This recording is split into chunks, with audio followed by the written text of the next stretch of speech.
최근에 나온 책 중에 그 생각의 지도 이런 제목의 책이 있습니다. 제가 이제 그 책의 목차를 쭉 보다가 보니까 거기에 그 생각도 길이 난다, 그러니까 이런 그 소제목이 있어서 참 흥미로웠습니다. 그 생각도 길이 난다라는 그 소제목에 나오는 내용 일부를 읽어드리겠습니다. 원래부터 있던 길은 없다. 자주 다니다 보면 길이 만들어진다. 생각도 마찬가지다. 열등하다고 생각하면 점점 더 열등감이 느껴진다. 밉다고 생각하면 점점 더 미워진다. 짜증을 내다 보면 점점 더 짜증이 난다. 지금과는 다른 길을 만들고 싶다면 지금까지 다니던 길을 벗어나 새로운 곳을 정해 거기로 자주 다니면 된다. 뭘 강조하는지 아시겠죠? 이 생각에도 길이 난다는 겁니다. 같은 생각을 계속 반복해서 하다가 보면은 마음에도 그쪽으로 길이 발달이 돼가지고 뭔 일이 일어나는데 의도하지 않아도 저절로 그쪽으로 생각이 가지는 거, 이게 생각에도 길이 난다, 그런 말씀의 의미거든요. 제가 오늘 본문에 나오는 아브라함과 사라 부부를 묵상하다가 그 책 내용이 불쑥 떠올랐던 거는 지금 아브라함과 사라가 딱 그런 상황이기 때문입니다. 오늘 본문 창세기 18장 10절에 보면은 하나님께서 아브라함에게 이렇게 말씀하십니다. 그가 이르시되 내년 이맘때 내가 반드시 내게로 돌아오리니 내 아내 사라에게 아들이 있으리라 하시니 사라가 그 뒤 장막문에서 들었더라. 하나님 말씀을 들은 사라가 어떻게 반응하나? 즉각적으로 이렇게 반응합니다. 12절 사라가 속으로 웃고 이르되 내가 노쇠하였고 내 주인도 늙었으니 내게 무슨 즐거움이 있으리요? 이런 반응은요, 그 남편 아브라함도 똑같습니다. 17장 6절에서 하나님께서 아브라함에게 이 약속의 말씀을 주시지 않습니까? 내가 그에게 복을 주어 그가 내게 아들을 낳아 주게 하며 내가 그에게 복을 주어 그를 여러 민족의 어머니가 되게 하리니 민족의 여러 왕이 그에게서 나리라. 이런 놀라운 약속의 말씀을 주시니까 그 말씀을 들은 아브라함이 즉각적으로 이렇게 반응합니다. 17절 아브라함이 엎드려 웃으며 마음속으로 이르되 100세 된 사람이 어찌 자식을 낳을까? 사라는 90세니 어찌 출산하리요 하고, 지금 아브라함과 사라 부부에게 생각의 길이 나 있는 거예요. 그래서 하나님이 무슨 말씀을 주시든지 그대로 접수가 안 되는 겁니다. 이런 상황에 놓여 있는 아브라함과 사라 부부가 이게 참 위험한 상황이구나, 그렇게 생각하게 만드는 것이 뭐냐 하니까요, 제가 오늘 본문을 묵상하다가 보니까 이런 상태에 빠져 있는 아브라함과 사라에게 두 가지 심각한 증상이 나타나는 겁니다. 어떤 증상이 나타나느냐? 첫째는 무기력증입니다. 무기력증. 제가 무기력, 이 단어를 그 국어사전을 찾아보니까 이렇게 설명합니다. 어떤 일을 감당할 수 있는 기운과 힘이 없음. 이게 딱 지금 아브라함과 사라의 모습 아닙니까? 12절을 세 번역을 한번 보십시오. 그러므로 사라가 자기 인식이 이래요. 나는 기력이 다 쇠진하였고 나의 남편도 늙었는데 어찌 나에게 그런 즐거운 일이 있으랴. 그렇게 하고는 속으로 하나님 말씀을 비웃어 버리는 거거든요. 제가 여러 번역으로 12절을 보다가 보니까 제일 슬픔으로 좀 슬펐던 번역이 공동 번역입니다. 한번 들어보세요. 그래서 사라는 속으로 웃으며 내가 이렇게 늙었고 내 남편도 다 늙었는데 이제 무슨 낙을 바라보랴, 그렇게 중얼거리는 겁니다. 아니, 제가 참 슬픔으로 다가왔어요. 이제 거의 100세를 바라보시는 저희 어머니를 뵈면서 마음이 아픈 게 이 대목이에요. 어느 순간에서부턴가 이런 비슷한 고백을 하시는 겁니다. 아이고, 이제 뭐 내가 다 늙어가지고 뭐 이제 말씀마다 이런 표현들이 나오는 거. 이제 무슨 낙을 다시 보랴. 뭐 하나님이 뭐 이삭을 주시고 안 주시고 그걸 뛰어넘어서 뭐 남편도 자기에게 관심이 없고 난 무슨 낙을 내가 또 새로 누리겠느냐, 이런 무기력한 모습이 오늘 본문에 나와 있는 이 사라의 모습이에요. 저는 그래서 그 29개 예비 분리교회 담임 목사님들께 가끔씩 부탁을 해요. 청년들이 북적거리는 교회도 중요하지만 정말 우리 교회는 연세 드신 어른들이 힘을 넣는 교회면 좋겠다. 연세 드신 어른들이 늘 마음에 위축감이 있거든요. 내 교회를 위해서 뭐 할 것도 없는데, 그런 생각을 가지시지 않도록. 그런가 하면은 아브라함과 사라 부부에게서 발견되는 증상 하나 더 보는데요, 두 번째가 뭐냐? 반복되는 부정적인 언어예요. 그들이 반복해서 사용하는 언어를 보면은 또 이 본문에서 계속 반복되는 게, 나는 늙었다, 내 남편도 늙었다, 그래서 난 못한다, 이제 뭐 내 나이에 무슨 낙을 보랴. 이 언어가 굉장히 부정적이에요.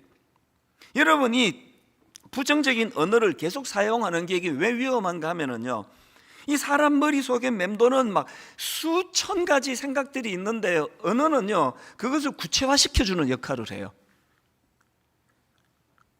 차를 몰고 가다가 누가 이렇게 깜빡이도 안 주고 확 끼어들면은, 당황하면은 그때 수만 가지 생각이 나거든요. 그때 저는 혼자 차 몰고 가면서 옆에 사람도 없는데 저 혼자 독백으로 선언을 해버려요. 살다 보면 저럴 수 있지, 너는 안 그러냐? 아무도 없는데 제가 저한테 하는 얘기예요. 왜 막 빨리 제가 말을 해버리는지 아세요? 생각이 더 그런 좀 화가 나고 분노 쪽으로 흐를까 봐. 이게 참 신기해요. 뭐 바쁜가 보지, 너도 바쁠 때 안 그러냐? 이렇게 딱 선언하고 나면 그 상대방에 대한 이해하는 생각이 확 늘어나는 걸 느껴요. 어떤 사람이 막 그런 일을 겪었을 때 막 그만큼 화가 안 났는데요, 마침 또 그 사람하고 이렇게 나란히 갈 수 있는 기회가 있어서 창문 내리고 운전 똑바로 해! 라고 말하는 순간 막 화가 막 생겨나는 걸 경험하실 거예요. 이 부부 사이도 마찬가지입니다. 그래서 부부 사이에 조금 배우자가 실수하고 이럴 때는 빨리 말해버리는 게 좋아요. 그럴 수 있지, 살다 보면. 속은 아니라 하더라도 이렇게 탁 내뱉고 나면 많은 생각이 머릿속에서 이해해주는 쪽으로 정리가 되는 거거든요.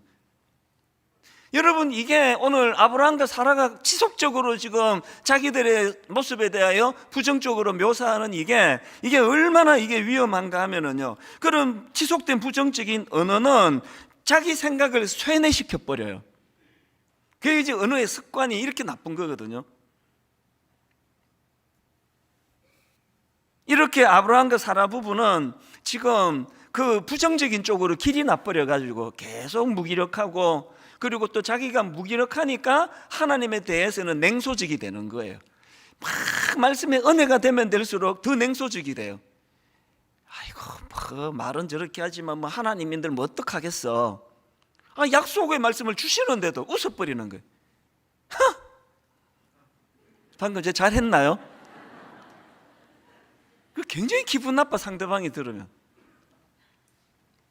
이런 무기력증과 또 부정적인 생각과 언어에 사로잡힌 아브라함과 사라 부부인데요, 하나님께서는 오늘 본문에서 참 놀라운 말씀으로 그 내면의 그 잘못된 생각과 말을 깨트리는 강력한 말씀을 주십니다. 이게 저에게도 굉장히 도전이 됐는데요. 자, 본문 13절 14절을 보십시오. 여호와께서 아브라함에게 이르시되 사라가 왜 웃으며 이르기를 내가 늙었거늘 어떻게 아들을 낳으리요 하느냐. 그리고는 대안이 14절에 여호와께 능하지 못한 일이 있겠느냐. 저는 지난 한 주 동안에요, 여호와께 능하지 못한 일이 있겠느냐, 이걸 많이 독백을 했습니다. 마음에 좀 부정적이고 어두운 생각이 들어올 때 이렇게 선언해 버리는 거예요. 저는 여기 나오는 14절 여호와께 능하지 못한 일이 있겠느냐, 이 말씀 속에는요, 이미 너무 부정적인 쪽으로 길이 나버린 아브라함과 사라 생각에 대하여 하나님이 주시는 너무 소중한 두 가지 권면의 말씀이 내포되어 있다고 생각을 합니다. 여호와께 능하지 못한 일이 있겠느냐, 이 말씀 속에는요 두 가지 권면이 내포되어 있는데, 이 말씀에는 첫째, 너희 생각의 초점을 바꾸어라, 이런 말씀이 내포되어 있다는 겁니다. 자, 이걸요 방금 읽은 13절 14절을 이제 주어에다가 초점을 두고 한번 읽어보시기를 바랍니다. 제가 13절 다시 읽어드릴게요. 주어를 한번 보십시오. 여호와께서 아브라함에게 이르시되 사라가 왜 웃으며 이르기를, 지금 사라의 주어입니다. 사라가 이렇게 웃으면서 말합니다. 내가 늙었거늘 어떻게 아들을 낳으리요 하느냐. 지금 사라의 초점은 내가예요. 내가 늙은 나, 아기를 갖지 못하는 상태에 빠진 나, 이게 지금 사라가 가진 주어고요. 하나님이 교정해 주시는 그 전에 12절도 마찬가지입니다. 12절도 보십시오. 사라가 속으로 웃고 이르되, 이 주어가 또 나옵니다. 내가 노쇠하였고, 자기 남편입니다. 내 주인도 늙었으니, 그 다음에 내게 무슨 즐거움이 있으리요. 계속 반복되는 그 주어가 초점이 자기 자신이에요. 그리고 자기 남편입니다. 하나님이 뭘 바꾸어 주시느냐, 14절에 가서 보십시오. 하나님께서 14절에서의 주어는 여호와 하나님이세요. 여호와께 능하지 못한 일이 있겠느냐. 기한이 이를 때에 내가 여호와 하나님이요, 내가 너에게로 돌아오리니 사라에게 아들이 있으리라. 지금 여러분 사실요, 이 사라의 관점으로 본다면은 다 맞는 말이에요. 틀린 말 하나도 없습니다. 오늘 여기 어떤 일로 우울하고 비관되고 좌절되는 분, 이유 없는 분이 한 분이라도 있습니까? 여러분이 낙심해야 될 이유 다 있어요. 다 근거가 있습니다. 다 마음이 우울할 수밖에 없는 그 근거를 다 갖고 있는 거예요. 그런데 하나님께서는 그 생각의 주어를 바꾸라는 겁니다. 예를 들어서 어떤 사람이 감기에 걸렸고 또 다른 사람은 암에 걸렸어요. 그걸 자기가 해결하는 입장이라면요, 감기는 몇천 원 안 들고 또 별로 안 아프고 나아요. 암은 많은 대가 지불이 필요하고 또 수고가 필요하고 그런 게 필요합니다. 그런데 어차피 지금 이 초점이 주어라면 감기든 암이든 그것을 뛰어넘어 일하시는 하나님이 하시겠다는 거거든요. 주어가 바뀌어지는 순간 내가 너무 심각하게 받아 이건 아무도 못 고쳐라는 그 문제까지도 해결이 가능하다는 그 얘기를 하고 있는 거거든. 이게 여러분 우리가 잘 아는 민수기 13장에 가나안을 정탐하고 온 12명이 똑같은 것을 보고 딱 두 갈래로, 한쪽은요 악평이에요. 그 땅은 악평하고 한쪽은 너무 아름다운 땅이라 그래요. 이걸 제가 묵상하다가 보니까 주어가 달라져서 이 차이가 있더라고요. 자, 10명의 정탐꾼들의 부정적인 반응을 민수기 13장 32절에서 나옵니다. 이스라엘 자손 앞에서 그 정탐한 땅을 어떻게 해요? 악평하여 이르되, 우리가 두루 다니며 정탐한 땅은 그 주민을 삼키는 땅이요, 거기서 본 모든 백성은 신장이 장대한 자들이며 거기서 네피림 후손인 아낙 자손의 거인들을 보았나니, 또 주어가 우리입니다. 우리는 스스로 보기에도 메뚜기 같으니 그들이 보기에도 그와 같았을 것이니라. 지금 그 상황과 사물을 바라보는 그 주어가 우리는. 그러니까 결론은 우린 정말 메뚜기 같다, 참 비참하다, 초라하다, 이렇게 결론이 날 수밖에 없는데요. 그 다음에 그 생각의 초점을 바꾼 요수아와 갈렙의 평가를 보십시오. 민수기 14장 7절, 이스라엘 자손의 온 회중에게 말하여 이르되, 우리가 두루 다니며 정탐한 땅은 심히 아름다운 땅이라. 완전히 다른 평가예요. 이 어떻게 이런 다른 평가가 가능했나? 그 다음 8절에 주어가 하나님이에요.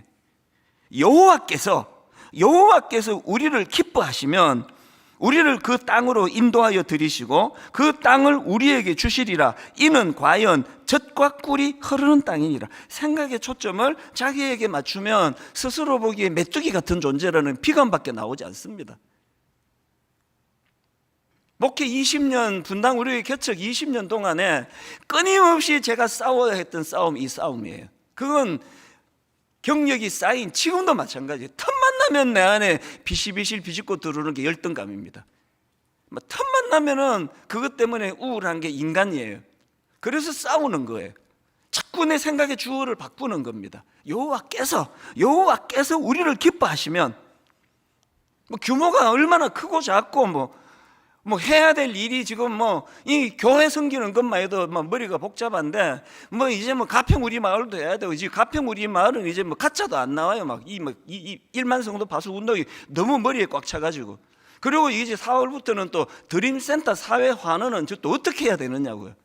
막 할 일이 막 머리가 터질 것 같은데, 그런데 그런 상황에서 여호와께서 우리를 기뻐하시면 우리를 그 땅으로 인도하여 드리시고, 그래서 제 목회가 너무나 아름다운 목회가 되는 거고요. 아무것도 일거리도 별로 없는 그런 자리에 있다 하더라도 주어가 제가 되면 저는 초라한 메뚜기가 되는 게, 메뚜기. 그냥 다리 들고 딱딱 두 번만 흔들면 뚝 부러지는 게 그 메뚜기 아닙니까? 다리가 뚝 부러지는 게. 하나님의 권면은요, 여호와께 능하지 못한 일이 있겠느냐, 너의 시선을 좀 옮겨라, 이런 권면이 있고요. 그 다음 두 번째로 이 말씀에는 감탄과, 하나님으로 인한 감탄과 경이로움을 회복하라, 이 명령의 말씀이에요. 이게 뭔지 설명을 드릴게요. 14절을 다시 보십시오. 여호와께 능하지 못한 일이 있겠느냐, 기한이 이를 때에 내가 내게로 돌아오리니 사라에게 아들이 있으리라. 여기 나오는 여호와께 능하지 못한 일이 있겠느냐, 이 말을 분석을 하면은요, 여기 나오는 능하지 못한 할 때 능하다라는 이 단어는 능력을 가지다, 놀랍게 여기다, 경이롭게 여기다, 이런 뜻을 가진 팔라라는 단어예요. 이 단어가 시편 71편에도 나오는데 17절입니다. 하나님이여 나를 어려서부터 교훈하셨으므로 내가 지금까지 주의 기이한 일들을 전하였나이다. 여기 나오는 기이한 일, 이게 오늘 본문에 나오는 팔라예요. 기이한 일. 이 단어가 요수아 3장 5절에도 나옵니다. 요수아가 또 백성에게 이르되 너희는 자신을 성결하게 하라. 여호와께서 내일 너희 가운데에 기이한 일들을 행하시리라. 여기 나오는 기이한 일, 이 팔라예요. 저는 이 말씀을 보면서요, 지금 지도자 요수아가 백성들에게 너희는 자신을 성결하게 해라, 하나님의 백성다운 그런 어떤 그 모습을 갖추어라, 거룩해라, 이런 말씀을 주시면서 왜 여호와께서 내일 너희 가운데 기이한 일을 행하시리라, 이런 기대감도 함께 주고 있는 겁니까? 제가 깨달은 게 뭔지 아십니까? 여러분, 우리가 악한 이 세상에 물들지 않기 위해서는요, 해야 되는 게 있습니다. 여호와의 기이한 일들에 대하여, 하나님 하신 일들에 대하여 감탄과 경이로움을 회복하는 거예요. 조금 전에 언급해드렸던 시편 71편도 마찬가지입니다. 17절 다시 보시겠습니까? 하나님이여 나를 어려서부터 교훈하셨으므로 내가 지금까지 주의 기이한 일들을 전하였나이다. 그리고는 18절입니다. 세 번요. 내가 이제 늙어서 머리카락에 희끗희끗 인생의 서리가 내렸어도, 이거 보니까 지금 아브라함과 사라하고 상황이 같아요. 나이가 드신 분이에요. 내가 이제 늙어서 머리카락에 희끗희끗 인생의 서리가 내렸어도 하나님 나를 버리지 마십시오. 그 다음 보세요. 주님께서 팔을 펴서 나타내 보이신 그 능력을 오고 오는 세대에 전하렵니다. 지금 이 똑같이 늙어서라고 표현하는 나이 드신 이 시편 시인하고 아브라함과 사라가 결정적으로 다른 게 뭡니까? 지금 이 나이 드신 머리카락이 희끗희끗한 인생의 서리가 내렸다고 표현하는 이 시편 71편의 이 시인은요, 뭘 계속 드러내는 겁니까? 내가 지금까지 주의 기이한 일들, 젊은 시절에 하나님 없이는 설명할 수 없는 너무나 놀라운 일들을 맛보게 하셨는데, 이제 나이가 들어서 뭐라고요? 내 다음 세대에게, 오고 오는 세대에게 이 하나님의 기이한 일들, 하나님이 하셨던 놀라운 일들, 이 경이로움을 후대에 전하는 일을 하겠습니다. 하나님, 이거 잘할 수 있도록 도와주세요. 저 그렇게 기도하는 거거든요. 나이 들어가시면서, 여기 나이 들어가지 않는 분이 누가 있습니까? 나이 들어가시면서 아브라함과 사라의 길로 가시렵니까?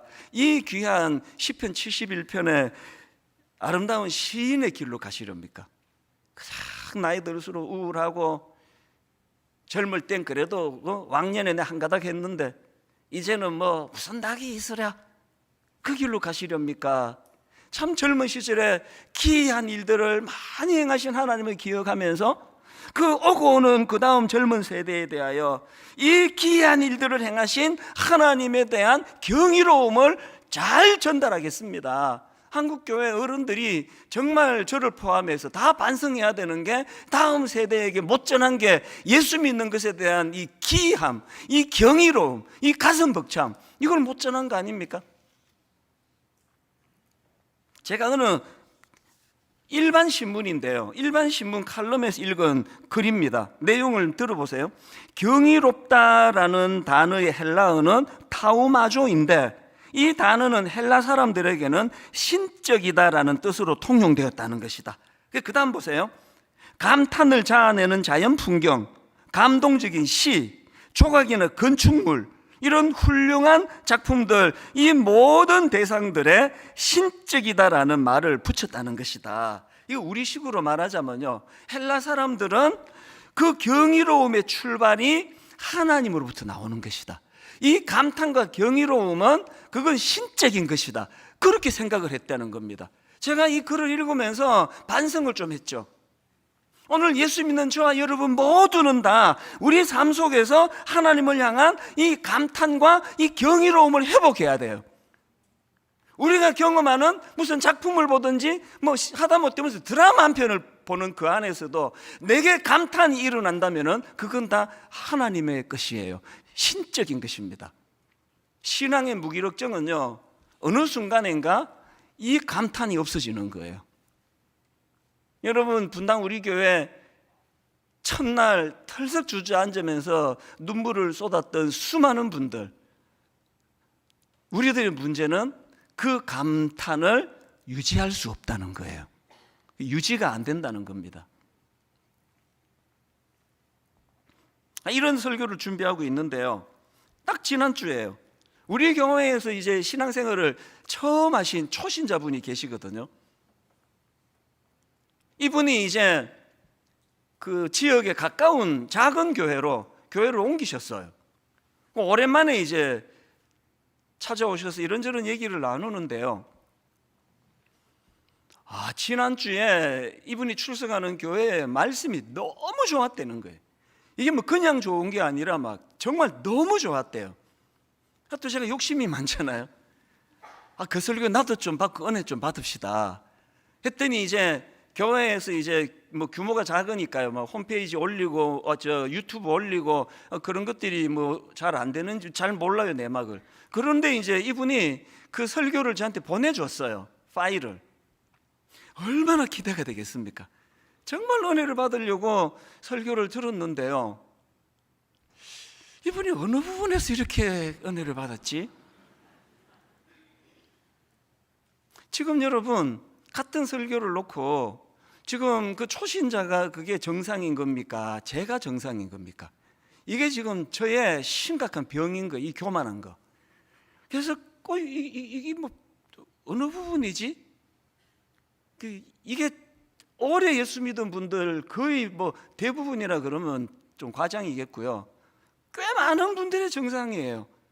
옆에 지금 초신자는 막 가슴이 벅차서 눈물을 훔치는데, 옆에서 보면서 나도 저런 때가 있었지, 1년만 다녀봐라, 나처럼 될 것이다. 오늘 우리가 회복해야 되는 건요, 하나님의 일하심에 대한 감탄과 감격과 경이로움을 회복하는 겁니다. 이정규 목사님 설교를 제가 듣다 보니까, 제가 아끼는 후배인데요, 그 정통이라는 책이 있습니다. G.K. 체스터턴이라는 분이 쓴 책인데요, 그 책 한 부분을 인용하는 겁니다. 그 책을 저도 갖고 있기 때문에 저도 막 찾아봤거든요. 그 내용을 한번 들어보세요. 우리가 아주 어렸을 때는 굳이 동화가 필요 없었다. 기억나시나요? 무슨 동화가 필요합니까? 어린 때는 온 세상이 다 동화인데, 아주 어릴 때는 굳이 동화가 필요 없었다. 아무 이야기로도 충분했고 사는 그 자체가 흥미로웠다. 기억나십니까? 어른이 되고 나니까 감동이 별로 없어가지고 비싼 돈 주고 뮤지컬 보러 가고 영화 보러 가고 그렇게 하시는 거 아닙니까? 어린아이 때는 그 필요 없어. 사는 게 감탄이에요. 그 다음 한번 들어보세요. 7살짜리 아이 톰이, 이제 그 7살짜리 아이가 읽은 이제 동화 내용입니다. 7살짜리 아이는 톰이 문을 열고는 용이 있는 것을 보았다는 이야기만 들어도 흥분한다. 여러분, 문을 열었더니 용이 있대요. 지금 흥분이 되세요? 성인들은 로맨틱한 이야기를 좋아하지만 아기들은 현실적인 이야기를 좋아한다. 현실적인 이야기가 곧 로맨틱하다고 생각하기 때문이다. 여러분, 뭘 말하고 싶은지 아시겠죠? 오늘 우리 어른이 되어서 불행한 것은요, 어릴 때 분명히 우리도 가졌는데 어릴 때 갖고 있던 아무것도 아닌 일에도 감탄하고 아무것도 아닌 일에도 행복에 겨워 못 견뎌하고, 우리 요즘에 중고등학생이 불쌍한 게요, 감수성이 너무 어려우신 것 같아요. 공부 그냥 어른들 잘못 아닙니까? 우리 고등학교, 중고등학교 다닐 때는 이런 말 많이 했습니다. 여성들이 특히 더 감성이 풍부하니까요. 여고생 시절에는 날아가는 새를 봐도 웃음을 참지 못하는, 그거 얼마나 그 감성이 풍부했냐고요. 여전히 제가 보기에는 우리 남자들보다는 여성의 감성은 여전히 풍성해요. 그러나 예전 10대 때 그 감성을 많이 까먹으신 거 아닌가요? 사실 저도요, 이 책을 다시 읽어보면서 어린 시절에 저도 감성이 풍부한 소년이었습니다. 제가 사운드 오브 뮤직이라는 영화를 고등학교 1학년 때 봤거든요. 그 사운드 오브 뮤직의 그 감동을 1년 내내 가졌습니다. 그래가지고 저는 그때 그 소니였던가 마이마이였던가 카세트 테이프 이제 귀에 꽂는 거, 그거 테이프, 사운드 오브 뮤직 그거 음악 테이프를 사가지고요, 1년 내내 듣는데 저희 누나가 지금도 그 얘기를 해요. 닳도록 듣더라 네가 그거를. 그 들으면서 또 상상하고. 그래서 저는 어릴 때 TV 많이 보는 거 진짜 위험하다 생각해요. 상상력이 없잖아요. 그 무슨 동화 하나 읽고도 막 상상의 날개, 집은 되게 가난하고 뭐 5식구, 6식구가 복작복작 살아가는 그런 가난한 소년이랄지라도 그 상상력이 풍부해가지고 막 전 세계를 날아다니는, 이게 책이거든요. 제가 그렇게 감성이 풍부했더라고요. 그걸 다 어디 가버렸는지 모르겠어요.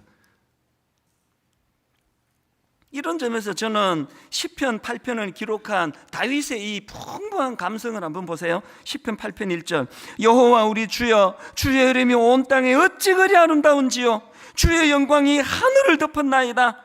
그에게 이런 하나님을 향한 감탄과 경이로움이 있었기 때문에 그 절대 권력자가 죽이려고 달려드는 그 참 절망적인 상황 속에서도, 여러분 그 다음 3절을 보세요. 주의 손가락으로 만드신 주의 하늘과 주께서 베풀어 두신 달과 별들을 내가 보니, 4절에 어떤 경우라도 초라해지지 않는 다윗 자신입니다. 사람이 무엇이기에 주께서 그를 생각하시며 인자가 무엇이기에 주께서 그를 돌보시나이까. 자존감이 높으니까요, 왕이 죽이려고 그래도 아까 다윗 아브라함과 사라가 말한 것처럼 내가 무슨 낙을 벌이야, 무슨 낙으로 살아, 그거 없습니다. 그 별 하나를 보고도 가슴이 터질 것 같고.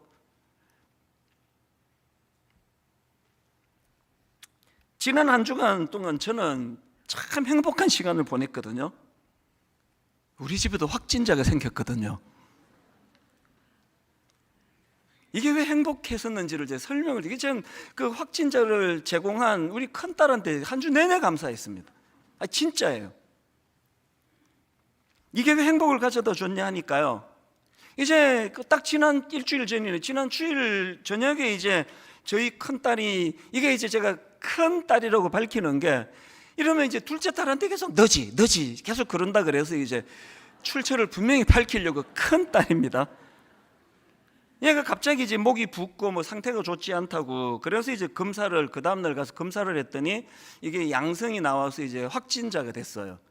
그래서 제가 바로 이제 그 검사소에 가가지고 PCR 검사를 받고, 아예 이제 그날 저는 짐 싸고 가출을 했습니다. 왜냐하니까 당장 이제 어제였죠. 그 토요일 지금 결혼식 주례가 있는데, 주례하는 사람이 확진돼가지고 주례를 못하면 그 결혼이 그 사람에게 얼마나 소중한데. 그리고 이제 지금 1만 성도 파송도 2주 남겨놓고 있는데, 지금 이 설교 흐름 하나가 다 하나님이 정교하게 주시는 주제인데, 내가 이 설교를 못하면 어떡하냐고. 그래서 제가 아예 이제 짐 싸가지고 집을 나와버려가지고 정말 참 방황하는 한 주를 보냈습니다. 그런데요, 그 유리방황하는 그 한 주가 제게 왜 행복했는지 아십니까?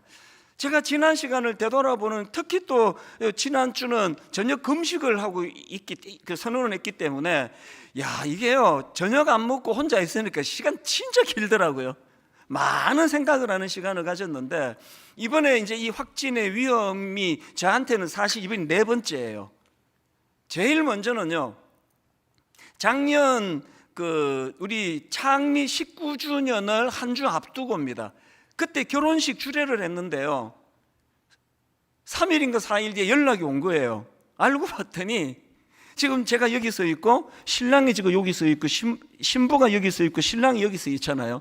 신랑 신부가 다 확진자라는 거예요. 제 기억에 신부 아버님이 확진자셨고요, 신랑 동생이 확진자고요.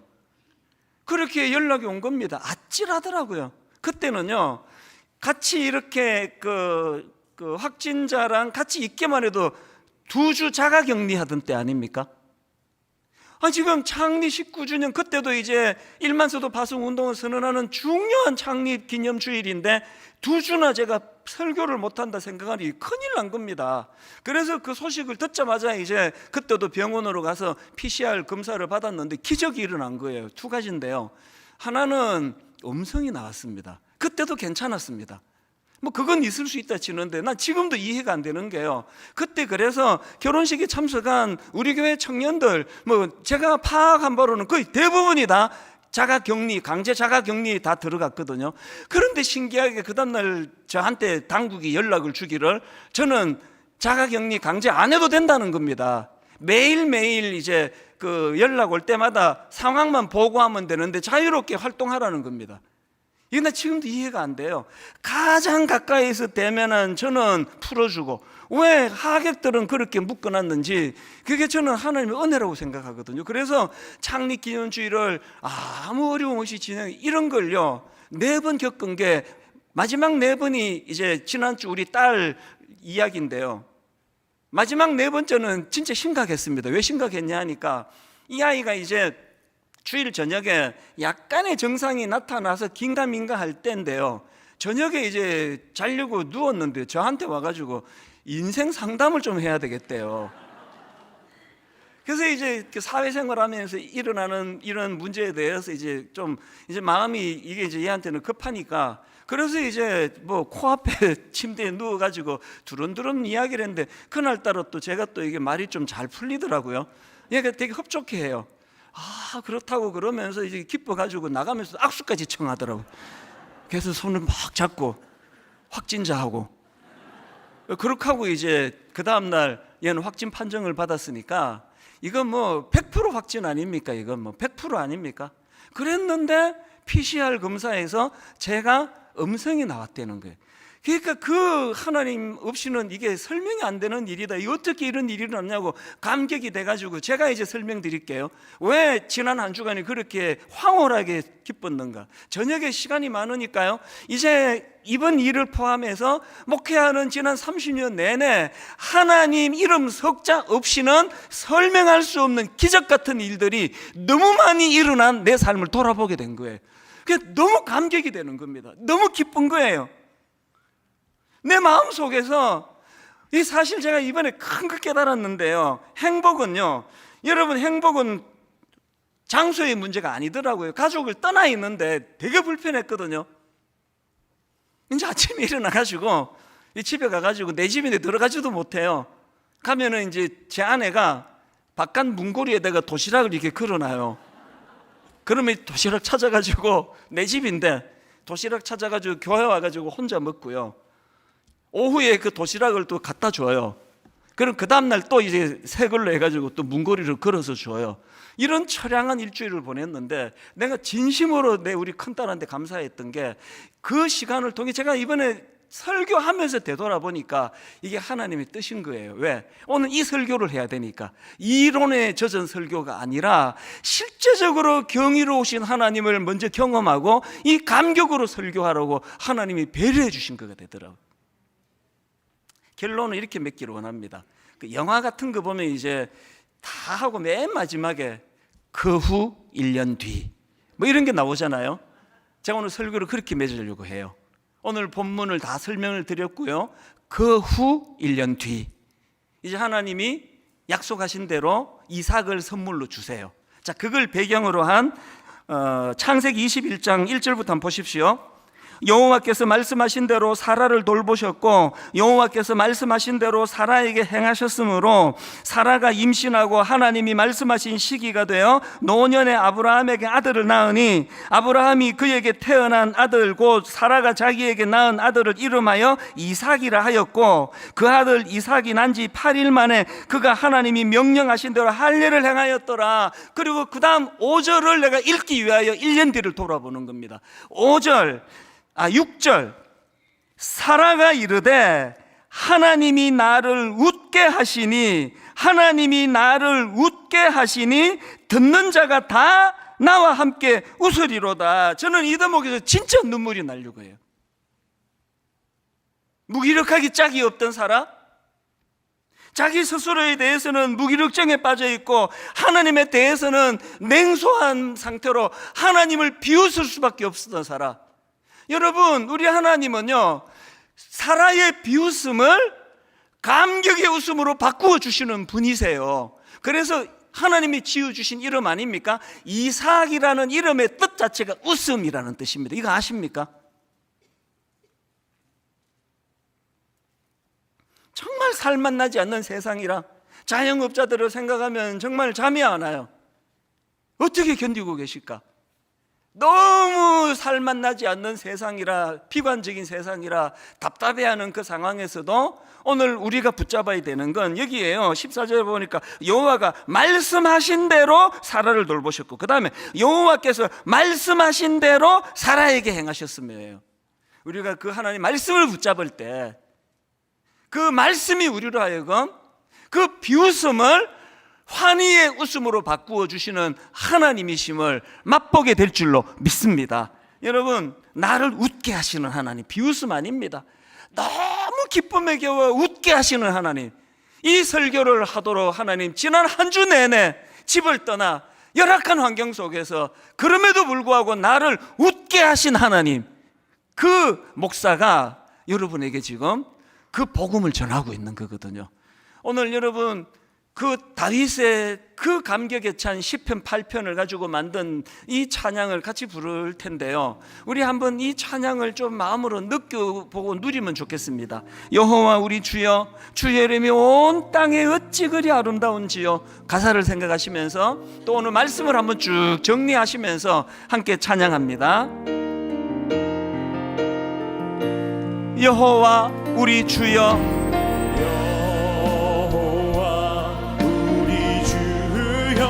주의 이름이 온 땅에 어찌 그리 아름다운지요. 어찌 그리 아름다운지요. 감격에 찬 여호와 우리 주여, 주의 이름이 온 땅에 어찌 그리 아름다운지요. 어찌 그리 아름다운지요. 여러분, 다윗의 감격을 한번 느껴보십시오. 주의 손가락으로 지으신 주의 하늘과 주가 베풀어 두신 달과 별, 내가 보니 감격에 찬 선포가 일어납니다. 사람이 무엇이 관대, 주께서 저를 생각하시며 인자가 무엇이 관대,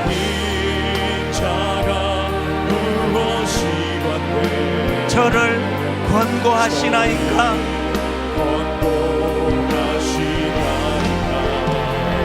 여호와 우리 주여,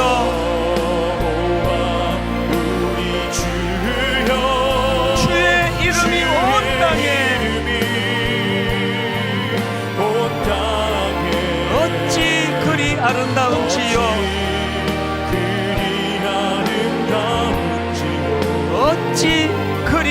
아름다운지요.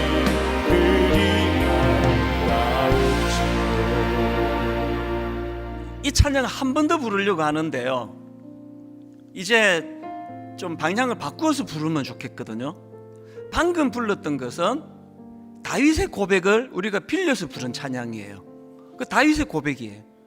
이거 우리 거로 만들어 부르자는 겁니다.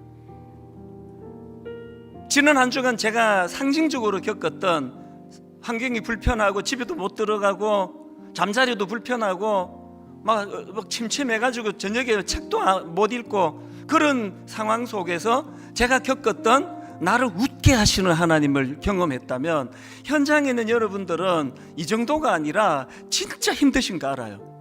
너무너무 힘든 거 아는데요, 그 힘든 상황 속에서 이제 이것이 다윗의 시가 아니라 내 고백으로 한번 불러보면 좋겠습니다. 한마디 한마디 하나님 앞에 이렇게 우리가 찬양을 불러드립니다. 다시 한번 이렇게 찬양하겠습니다.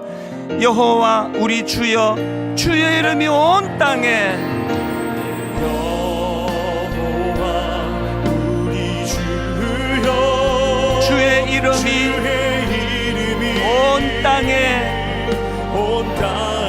어찌 그리 아름다운지요.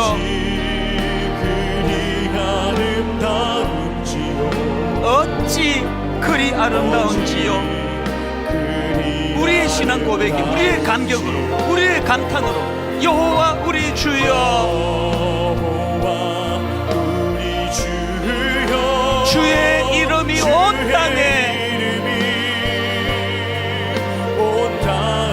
어찌 그리 아름다운지요. 어찌 그리 아름다운지요. 주의 손가락으로 지으신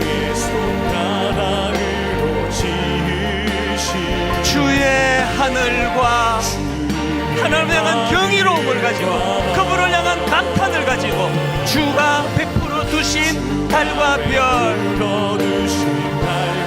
감격합니다. 내가 보니, 우리 자신을 이렇게 선포합니다. 사람이 무엇이관대 주께서 저를 생각하시며 인자가 무엇이관대. 초라한 우리 인생이지만 저를 권고하시나이까. 하나님 앞에 경이로움을 드립니다. 여호와 우리 주여,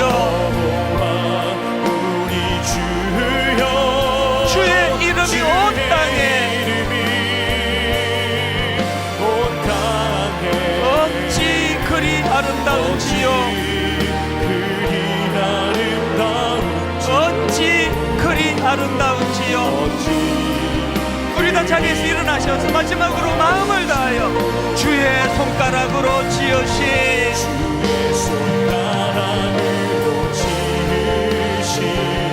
주의 하늘과 감격하며 감탄을 드리며 주가 베풀어 두신 달과 별 내가 보니, 초라한 내 인생이지만 사람이 무엇이관대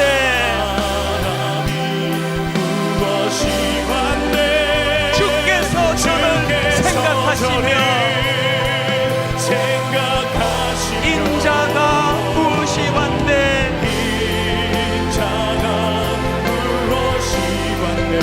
저를 권고하시나이까. 여러분, 우리 절대 초라하지 않습니다. 결단코리 초라한 인생 아닙니다. 여호와 우리 주여, 주의 이름이 온 땅에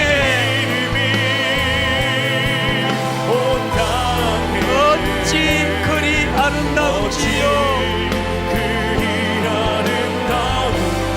어찌 그리 아름다운지요.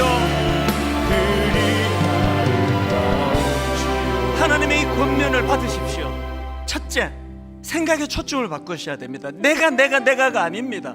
내가로 나가는 인생 끝에는 항상 더 이상 무슨 낙이 있으랴. 내가가 아니에요. 그분이에요. 여호와예요. 여호와 하나님이 약속하시는 말씀 붙잡는 겁니다. 두 번째 기도 제목이 있다면 하나님 향한 감탄과 경이로움을 회복하기 원합니다. 너무 깔아앉아 있는 거 아닙니까? 왜 감탄이 식어버렸습니까? 왜 나오는 건 부정적인 언어가 그렇게 많습니까? 회복하기를 원합니다. 아버지, 돌멩이 하나를 보고도 하나님의 솜씨라 감격하기를 원합니다. 감탄이 나오기를 원합니다. 하나님의 하심에 대한 경이로움을 아버지 내 인생에서 흘려보내기 원합니다. 한 목소리로 합심하여 같이 기도하시겠습니다. 살아계신 하나님 아버지, 오늘 하나님의 말씀을 내 영혼이 받습니다. 하나님 아버지, 행복 환경의 문제가 아니라 상황의 문제가 아니라 오 하나님 아버지, 하나님 없이는 설명할 수 없는 너무나 많은 경이로운 일들을 맛보게 하시는 하나님 아버지, 하나님 없이는 도저히 설명할 수 없는 너무나 놀랍고 놀라운 경이로움을 허락하시는 하나님 아버지, 우리 인생에 감탄과 경이로움을 허락하여 주시옵소서. 하나님, 우리 삶 가운데 나 자신이 주어가 되면 내가 뭘 행하겠다고 나아가면 우리는 메뚜기처럼 초라한 인생으로 전락할 수밖에 없습니다. 내가 아니라 그분입니다. 하나님, 우리가 아니라 그분이 하십니다. 아무리 우리 생각으로 이거 불가능하다 할지라도 하나님 전능하신 하나님, 그 하나님을 의지하며 바라보며 달려가기를 원합니다. 우리 생각의 중심이 바뀌시기를 원합니다. 하나님 하신 일들에 대하여 감탄과 경이로움을 선포하기를 원합니다. 젊을 때부터 되었던 그 많은 감탄과 감격을 다음 세대에 흘려보내기를 원합니다. 아버지, 그들에게 전하기를 원합니다. 이번 한 주간 은혜를 누리게 하여 주시옵소서.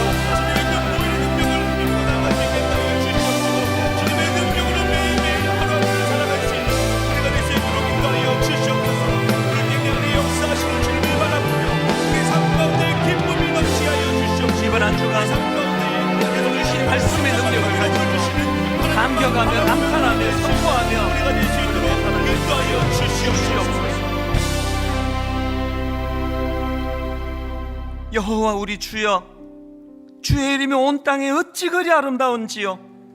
주의 영광을 하늘 위에 두셨나이다.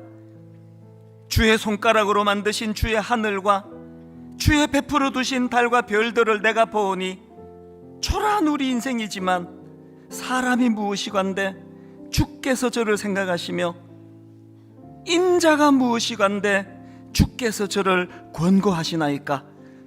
나를 웃게 하시는 하나님, 온 세상에 비웃음이 난무하는 이 땅, 이 시대 속에서 거기에 물들어 우리도 그렇게 살아가던 우리 인생인데 하나님, 사라의 비웃음을 환희의 웃음으로 바꾸신 하나님, 우리에게도, 우리 가족에게도, 우리 교회에도 그 하나님의 능력과 역사가 나타나게 하여 주시옵소서.